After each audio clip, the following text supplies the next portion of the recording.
Timothy was born in the quiet region of Lystra, a town in Asia Minor where cultures and beliefs mixed freely. His life began at the crossroads of faith.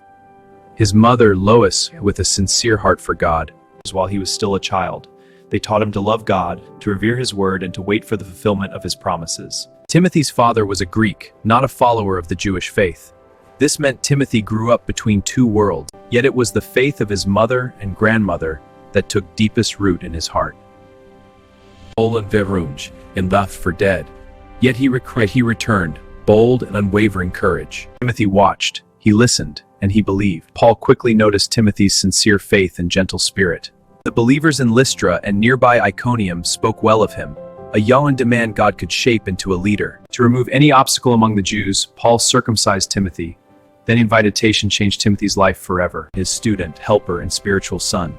He traveled dusty roads, crossed seas, and both opportunity and Timothy would pause and comfort the broken. He witnessed mobs rise in anger, prisons closed by God's power. And at midnight Paul and Silas prayed and sang praises unto God. Learned that following Christ meant suffering, but also deep joy. Though Timothy was faithful, he was not bold by nature. He struggled with fear, timidity, and physical death. God has not given us a spirit of fear, but of power, love, and a sound mind. As churches multiplied, he sent him to Thessalonica to strengthen a young church under persecution. He sent him to Corinth, a troubled congregation filled with division and moral confusion. But with humility to lead principality, or to correct with gentleness and to lead through example. Paul spoke of Timothy with rare affection. I have no one else like him who will genuinely care about your welfare. Eventually, Paul left Timothy in Ephesus, one of the most influential cities of the ancient world.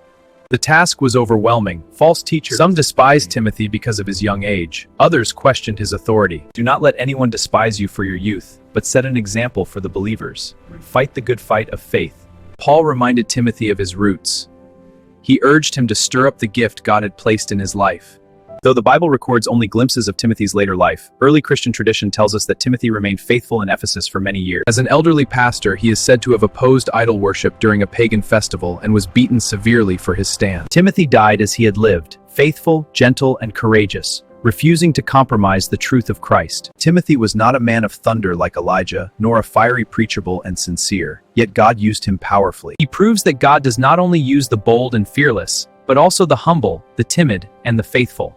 Timothy's life tells us this: you do not have to be loud to be strong. You do not have to be old to be faithful. You only have to be willing